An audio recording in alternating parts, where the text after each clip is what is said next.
안녕하세요. 엘렉트로캠입니다. 오늘도 흥미진진한 저만의 테슬라 이야기를 풀어볼까 합니다. 시작하기 앞서 드래곤스토어님 감사합니다. 48V 사이버트럭이 12V에서 이제 48V로 업그레이드가 됐죠. 이러면서 상당수 기술을 확보하고 당연히 모델 2에도 적용이 될 겁니다. 제 의견은 그것뿐만 아니라 이미 일론 머스크가 컨펌을 했는데요.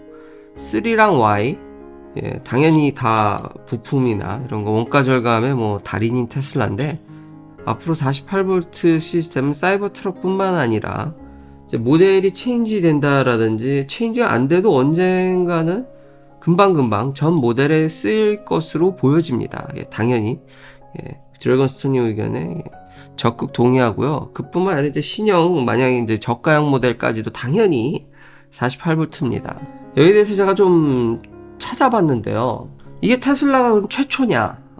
양산하고 이 정도 전기차에 이제 하는 거는 최초인데, 그럼 기술 개발을 최초로 했냐? 그건 아니더라고요. 내연기관 회사들이 이미 48V를 적용을 소폭했었습니다. 계속 써보려고 했었는데 꽤 됐습니다. 찾아보니까 기술 개발은 한참 전이고 최초 적용한 게 2018년? 19년 이쯤이더라고요. 이미 한 발 빨리 내연기관 회사들이 했던 겁니다. 근데 왜 파급 효과가 없었을까요? 아무런 실익이 없었거든요. 그게 48V가 그나마 이제 마일드 하이브리드라든지 이런 데 의미가 있는데, 그걸 차 전체를 다 48V로 바꾸려면은 칩 디자인을 자기가 처음부터 끝까지, 그러니까 외주줘서 이렇게 부품 붙이는 식이 아니라 그걸 다 바꿨어야 되고, 이거는 정말로 대량 생산하지 않으면은 실익이 별로 없는 겁니다. 별로 이득이 없으니까 그냥 12V를 쓰는 겁니다. 오히려 내연기관에서는 12V가 더 나을 수도 있습니다. 세이프티나 노이즈, 그리고 돈 문제. 당연히 12V가 싸죠. 근데 라지 볼륨으로 가면, 로우 볼륨에서는 48V가 의미가 없습니다. 근데 라지 볼륨, 이게 테슬라가 전기차를 만들고 전장이 앞으로 중요해지고 이러다 보니까 거기에 집중 투자를 해서, 이게 테슬라의 무서운 거지. 물론 새롭게 하는 기술들도 있죠. 근데 이거는 이미 익히 알려진 건데, 결국 이런 환경을 보면은 이런 플랫폼화하는 이게 중요한 겁니다. 앞으로 이제 영향을 미쳐서 내연기관들도 전기차에는 적용을, 심지어 이제 일론 머스크가 이런 규격이라든지 이런 것들을 아마 짐 팔리에 이제 쉐어를 한다라든지 그런 다큐멘트 잘 받았다는 얘기도 하죠. 이게 아마 같이 해서 시장을 키워서 가격을 좀 낮추려는 의도도 보입니다. 어차피 전기차의 1등은 테슬라이기 때문에. 이런 환경, 이거를 적용해서 진짜 이득을 볼 수 있는 환경을 만드는 게 중요한데, 앞으로 내연기관들이 이제 전기차에 하겠는데 테슬라만큼 열심히 이겠는가? 저는 좀 회의적이더라고요. 그간 48V에 대한 이런 내연기관의 히스토리를 보니까 이건 알고도 하는 소리입니다. 그러니까 일론 머스크가 이거를 제안하는 거는 같이 협업해서 잘하자도 있지만 아마 잘하기 쉽지 않을 겁니다. 할 이유가 딱히, 먼저 해놓고도 지금까지 이렇게 지지부진한 이유가, 그러니까 내연기관을 없애야 된다니까요. 없애야지 이게 아주 더 큰 시너지로 와서 오는데, 내연기관 팔아서 돈도 지금 잘 벌고 있는데 이거 하고 디자인 다 해야 되고 밑바닥까지 다, 돈이 얼마 들겠습니까? 결국 이거 시장 키워줘 봐야 테슬라만 좋게 해주는 건데, 참 그러니까 어렵습니다. 제가 그래서 내연기관 회사들한테 희망이 점점, 그쵸? 제가 최근에 한번 얘기를 했죠. 그래서 이런 노조 파업 이후로는 그냥 일말의 희망도 그냥 없앴다. 좀 별로 기대를 하지 않습니다. 그래서 전기차를 미국에서 추천하면은 온리 테슬라고요. 아니면 그냥 내연기관을 더 타셔서 더 견디셔라. 네, 진짜 전기차는 지금 저는 압도적으로 테슬라 외에는 별로 쓸만한 차가 없다고 생각을 합니다. 이미 그 의견은 아주 너무 많이 밝혀서 당연히 모든 모델에 다시 한번 다 쉬어야 될 겁니다. 이제 48V를 하다 보니까 그러면서 이제 테슬라의 환경, 이제 플랫폼, 이런 인바이러먼트가 정말 중요하다는 걸 알게 되면서 다시 한번 자율주행도 야 이것도 다른 회사들이 그냥 죽었다 깨어도 못하겠다. 이건 좀 과장될 수도 있는데 근데 아마 다른 회사들이 이런 FSD 업데이트를 하려면 진짜 오래 걸리겠구나라는 생각이 들더라고요. 그러면서 이제 AI를 좀 살펴볼 건데요. 진짜 AI 시대에 살고 있고 테슬라뿐만 아니라 다른 회사들도 AI들이 진짜 급격히 발전하고 있거든요. 모델이면 모델, 하드웨어면 하드웨어. 그래서 그쪽을 좀 봐볼 필요도 있기 때문에 오늘 거기 뉴스도 좀 가져왔고요. 그래서 시작하기 전에 사이버트럭 파운데이션 시리즈가 12만 달러에 팔렸답니다. 그러니까 초기 열대입니다. 기념비적인 파운데이션 초기 모델. 공장에서 와 축하하면서 박수 받는 모델이 이거 굉장히 일론 머스크가 보니까 악수도 하고 정말 기념비적인 초기 생산분을 특별히 받는 거 아니겠습니까? 원래 이런 것들은 나중에 되팔 때도 엄청 비싸고 뭐 살 때도 워낙 기념비적인 모델이라서 비쌀 줄 알았는데 하도 사이버트럭 비싸다 이상하게 비판하시는 분들이 많으셔서 제가 가격이 싸 보이기까지 한다고 이미 지난 영상에서 얘기를 했습니다. 근데 파운데이션 모델도 싸 보이더라고요. 12만 달러밖에 안 해서 생각보다 저렴해서 이것도 가져왔습니다. 그리고 이런 AI 전반적인 얘기를 또 하기 전에 도조 슈퍼컴퓨터 헤드가 이제 떠나서 다음 이제 former 애플 executive가 이 팀을 리드한다 그래서 뭐 또 난리 또 말도 안 되는 비판적인 얘기를 하는데 보니까 테슬라에 오래 계셨고 그 개인이 떠나는 사유는 다양합니다. 회사에 있다 보니까 생각보다 정말 다이나믹하고 여기 회사들이 정말 다양한 일이 펼쳐집니다. 당연히 테슬라한테 이거 물어보면 노코멘트라고 하는데 당연히 개인 신상 알려줄 리가 없죠. 그리고 회사 사정이라는 게 정말 회사 안에 있어도 주식 예측하는 것만큼 어렵더라고요. 정말 어렵습니다. 그럼 도조 그리고 여긴 이직이 작고요. 근데 그것 때문에 도조 슈퍼컴퓨터 이제 개발이 뭐 난항이다 이런 거를 예측하는 건 그러니까 전 전반적인 분위기와 그게 큰일일까? 그렇다고 뭐 이거를 인해서 뭐 도조 개발이 뭐 큰일 났다까지 얘기하기는 좀 어렵다고 생각이 듭니다. 크게 신경 쓸 뉴스는 아닌 것 같습니다. 자, 이제 AI로 돌아와서 이건 정말 존경스럽더라고요.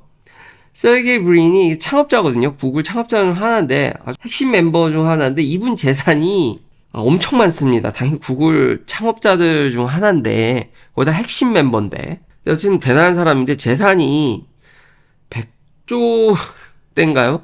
그렇게 많은 분이 챗GPT 잡겠다고 제민인가요? 이거 발음을 어떻게 뭐 잘해야 되는데 구글의 이제 새로운 AI 모델을 위해서 직접 코딩을 했다라는 게 정말 놀랍습니다. 그러니까 몸소 이렇게 뛴다라는 게 참 대단하더라고요. 저 정도 위치면 아마 매니징만 하고 이럴 텐데 직접 기술에 대한 이해도도 높고 이걸 뛰어든다라는 게 매니징만 하고 먹고 사는 건 아닌 것 같긴 합니다.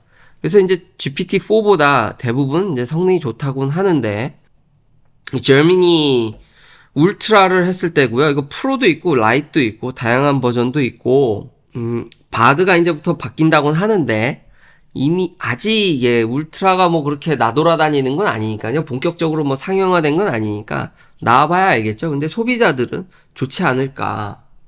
그러니까 모델들도 계속 좋은 게 나와주고 경쟁이 있어야 소비자들이 좋은 거 아니겠습니까? 하드웨어도 이제 AMD가 MI300X를 이제 발표하면서 이게 엔비디아의 H100보다 이제 업투죠. 60% 빠른데 이거는 대체적으로 HBM에 기인하고요. 메모리 캐퍼시티가 2.4배, 그 밴드위스도 1.6배. 거기에 기인하는 거지 딱히 리사수도 뭐 엔비디아를 뭐 이렇게 잡겠다라기보다는 앞으로 AI 파이가 커질 것에 있어서 한 피스 정도는 AMD가 이제 잘 차지하지 않을까. 근데 이미 MI300가 나왔을 때 그것도 괜찮긴 했는데 그때 제가 별로 관심이 없었던 게 이게 항상 중요한 게 이런 게 나오면요 누가 많이 사줘야 됩니다. 살 사람이 그때 별로 안 나왔는데 하도 엔비디아가 엄청나게 해먹으니까 그리고 주가 막 부양되고 뭐 매출 장난 아니죠. 메타랑 마이크로소프트가 붙었습니다. AMD에. 그러니까 이거는 좀 이제 유심 있게 보게 되는 거죠. 거기다가 오픈 AI까지 AMD 칩을 쓰겠다지 않습니까? 그럼 앞으로 이런 대형 고객사가 붙고 최적화가 더 가게 되면은 나름의 또 성과가 있지 않을까. 그게 더 중요하지 않을까 생각을 해서 오늘 꼭 가져왔고요. 그러니까 그전에는 딱히 제가 요즘 양산이라든지 시장에 어떤 영향을 미치는 거를 더 중요하게 생각을 하다 보니까 그렇죠. 한번 논문도 읽고 다시 이래야 되는데 이제 그런 부분을 좀 적게 되고 이게 누가 붙냐에 따라서 이게 시장에 미친 영향이나 이런 게 결정되다 보니까 여기도 좀 견제할 세력이 필요한 거죠. 엔비디아 혼자 다 해먹고 엔비디아가 자꾸 생태계까지 꾸리고 자꾸 암도 인수해서 CPU까지 하려고 했었고 뭔가 자기 다 생태계 전쟁입니다. 플랫폼 전쟁이기 때문에 영역 싸움인 거죠. 영역이 너무 커지니까 다 자체 칩 하면서 마이크로소프트나 메타 다 자기 칩도 생각하면서 이 성과가 이게 좀 나올 뚱 지지부진하고 이것도 한번 뭐 칩 한번 만들어내려면 돈이 뭐 엄청 들어가니까 AMD 쪽에 또 이렇게 협력한 AMD는 또 오픈 소스를 좀 더 엔비디아보다는 좀 더 오픈되는 걸 지향하니까 여기 붙어가지고 좀 대항을 하려지 않을까. 이제 그럼 가격이 내려가고 경쟁이 있게 되고 또 발전을 하겠죠. 테슬라가 AMD랑 전혀 관련이 없냐? 그건 아닙니다. 물론 도조나 현재 트레이닝하는 거는 엔비디아로 하고 있죠. 근데 AMD의 APU라든지 라이젠 프로세서가 차에 들어가기 때문에 뭐 AMD랑 추후 협력에 대해서도 뭐 전혀 연관이 없다고 보기에는 어렵습니다. 이렇게 해서 파이가 커지면 테슬라도 AMD에 또 이렇게 눈을 이렇게 볼 수도 있죠. 왜냐면 AMD의 지금 저 MI300X의 장점은 가격도 얘기하더라고요. 엔비디아가 너무 해먹으니까 그보다는 H100보다는 싸지 않겠냐 뭐 그런 식으로 얘기를 하니까 다 그게 이제 아마 크리티컬한 거죠. 가격적인 이점이 보여진다면 여기 협력해서 나쁠 건 없다라고 생각한 것 같습니다. 자, 테슬라는 FSD V12을 이미 일론 머스크가 컨펌을 했죠. 자, 이게 인플로이드한테 뿌려지는데 결국 시간이 지나면은 저도 받겠죠? 자, AI는 지금 이게 허상인 게 아니라 실제로 하드웨어도 그렇고 지금 모델도 계속 발전을 하고 있고 제 실생활에서 일을 너무 줄여주고 있습니다. 이게 완전히 전에도 얘기했지만 해줘 하면 못합니다. 갑자기 생각났는데 48V도 그렇고 제가 얘한테 MI300X랑 엔비디아 H100을 비교해달라는 걸 부탁했는데 생뚱맞게 비교를 하더라고요. 막 자기 스스로도 틀립니다. 테이블에는 H100이 더 좋다고 하면서 퍼포먼스는 MI300X가 아니라 300랑 300X가 짬뽕이 됐는지 막 섞어서 쓰더라고요. 이거 봐도 얘가 찾은 자료를 토대로 해도 틀려가지고 너 이거 틀린 거 아니야? 했더니 미안해라고 얘기를 하더라고요. 이거 100% 믿으면 안 됩니다. 그러니까 어느 정도 가이드는 주고 확실한 팩트나 이런 라인은 그러니까 프린시플은 서져 있어야 되는 거죠. 그러면 거기에 살을 붙여주고 그럴싸하게 만들어주는 건 귀신같이 하지. 야, 뭐 이거 해놔봐. 뭐 해줘. 이러면요, 아직 AI는, 아닙니다. 그러니까 이제 머리도 되면서 앞으로 AI 시대에 이제 몸을 쓰는 건 아직 제가 로봇이 아직 안 되니까 그 두 개를 어느 정도 짬뽕하면은 향후 10년간은 몸값이 엄청 높게 유지되지 않을까라는 특히 실리콘밸리에서는 그런 생각을 좀 갖고 있습니다. 여담이 길어졌는데 결국 AI가 지금 미친 듯이 발전하고 있는 건 사실입니다. 그럼 결국 이게 테슬라의 FSD 주행에도 영향을 줄 텐데 앞서 48V도 얘기했지만 이런 트레이닝을 해서 바로바로 차에 이게 업데이트 되는 게 지금 적용되는 차가 테슬라밖에 없습니다. 이걸 내연기관 회사들이 지금 전기차를 만드는데 근시일내는 뭐 둘째치고 그렇게 빨리 올 것 같지가 않아요. 뭐 4, 5년 내에 뭐 이게 OTA하고 옛날에도 논쟁을 했는데 OTA가 중요한 게 아니라 이제는 이런 걸 이용해서 트레이닝된 모델을 차에 바로바로 로보택시가 되진 않지만 성능이 올라가고 있으면 자명한 사실이거든요. 그리고 운전이 정말 편합니다. 어차피 개입하니까 뭐 비교가 말이 안 된다. 이거를 소유 안 해보셔서 그럽니다. 이게 미국 한정이라서 좀 안타깝긴 한데 한국에서는 이걸 더 느끼기가 어렵죠. 저는 이거 매일 출퇴근하면서 요즘은 못 느끼죠. 그래서 너무 불편한데 렌탈카 쓰니까. 그래도 와이프한테 준 모델 X로 제가 이렇게 써보는데 이 운전이 이건 차원이 다릅니다. 렌탈카를 쓰면서 이건 진짜 앞으로 이건 진짜 없으면 진짜 큰일이다라는 생각밖에 차원이 다릅니다.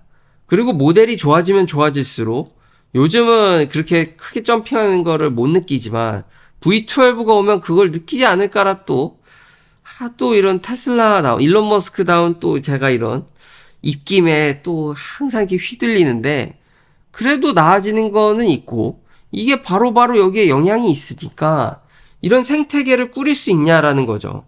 아니 이런 거 트레이닝도 하고 이걸 적용을 해야 되는데 자동차 회사는 이걸 살 돈도 없고 연구할 능력도 없고 이걸 꾸리기도 힘들고 48V도 택도 없는데 이게 되겠습니까? 48V 보니까 이거는 뭐 더 어려운 건데 택도 없겠더라고요. 이걸 또 트레이닝해서 여기다 적용을 차에다 해야 되는데 그렇게 하면서 발전을 해가야 되는데 그럼 비즈니스 모델이 되겠냐라는 거죠. 이거는 순식간에 할 수 있는 게 아닙니다. 그냥 아이디어만 갖고 할 수 있는 게 아닙니다. 다시 한번 48V 먼저 했습니다. 자동차 회사들이. 근데 결국 빚을 보는 건 테슬라죠. 이것도 다 아는 건데 이걸 할 수 있겠냐라는 거죠.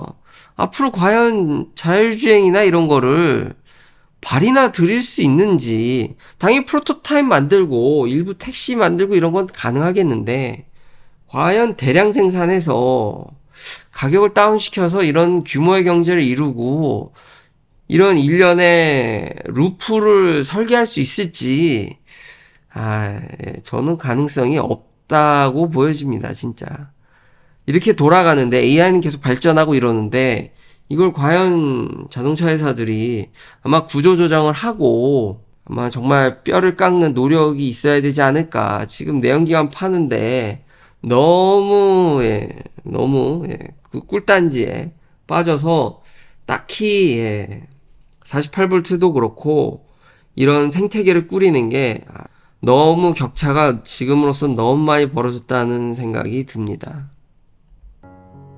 마지막으로 이렇게 중간중간에 제가 세크라멘토에 놀러 갔다가 이제 그냥 도시를 좀 주행하는 직선으로 참 길게 가네요. 지금 다시 보니까. 그래서 중간에 컷을 할 텐데, 여기까지 한 번도 어쨌든 제가 비록 컷을 했더라도 개입한 게 없고요. 참 덕분에 멀리 편하게 여행을 다닐 수 있고 아까 시작점이나 마지막 보면은 진짜 로보택시 같은 느낌이 들지 않습니까? 근데 절대로 믿으면 안 됩니다. 100%. 주차장에서 요즘 위에 GPS가 이제 활성화된 상태에서는 어떻게 찾아서 나가더라고요. 지하만 아니면은 너무 붐비지 않으면은 어떻게 찾아 들어가고 레스토랑도 이렇게 들어가는 걸 보면서 참 편하긴 편하다라는 걸 다시 한번 여행을 가서도 위력을 실감했습니다. 긴 영상 시청해 주셔서 감사합니다. 다음도 테슬라 관련 이야기들로 찾아뵙겠습니다.